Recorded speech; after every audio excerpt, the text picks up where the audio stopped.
So, you wish to hear a story? Well, let me tell you one you might not have heard yet. Once, there was a young boy who heard tales of adventures and heroes beyond anything his world had to offer. Ones who could reach down and touch the very stars in the sky above. The boy and his friends would often play along to these fables, and thought it was fun at the time.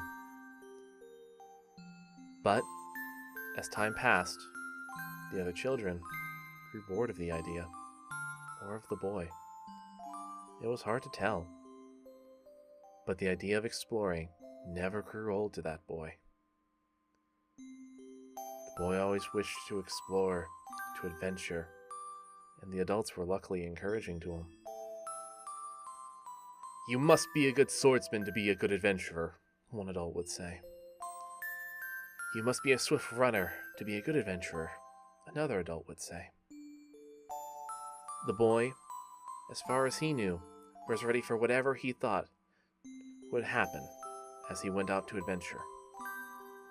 That was until one adult would say, "You must be a good spellcaster to be a good adventurer."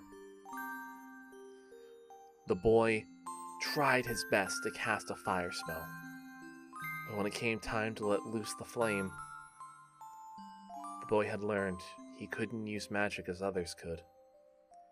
He had the capacity to hold and use the magic within him, but his body refused to properly expel it, and would often hurt himself in the process. And, as he would later learn, he needed magic to be a competent adventurer, and was forced to put away his dreams of exploring.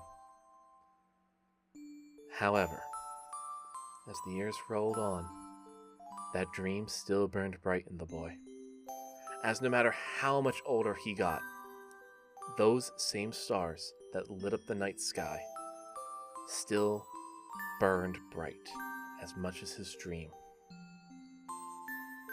The boy refused to let even his own body stop him.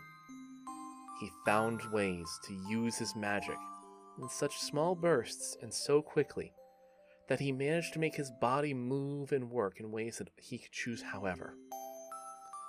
He could cool his body to as cold as ice, ignite his body to be as hot as fire, be as swift and as direct as lightning itself, and he even found ways to make his weapon take on those properties too, even if in short bursts, filling them with that same fire, lightning, and ice and beyond.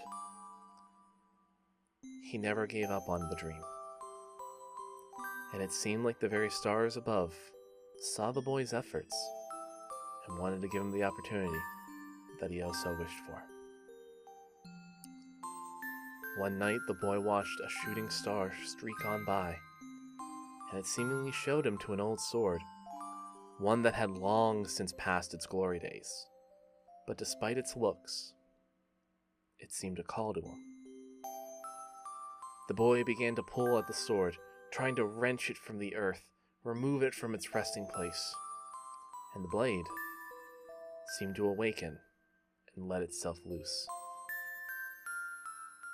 The boy felt the sword in his hands, feeling its weight and its bounce, and knowing it felt just right.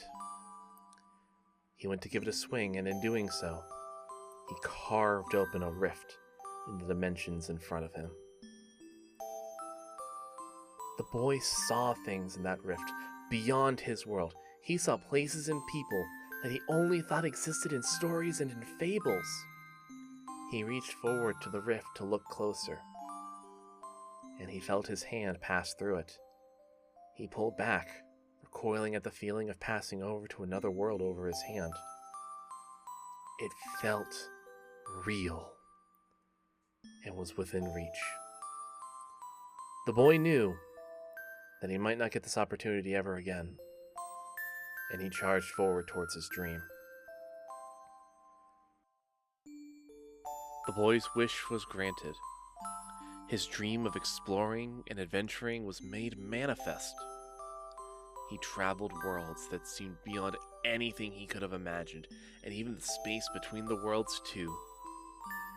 He went on to battle foes far greater than he could have dreamed of, and made friends with a myriad of creatures and people alike. But as high as the highs were, he wasn't free from those who would try to play with his heart. Despite it all, whatever power they had over his heart, he reclaimed as his own. They say that that boy, now called the Riftwalker, has gathered others who shared that same zest for adventure and exploration, and those who followed him took on that same epitaph, although he never asked them to. Last was heard, they're traveling from world to world, from dimension to dimension, traveling to see what's truly out there and find their own place in the world.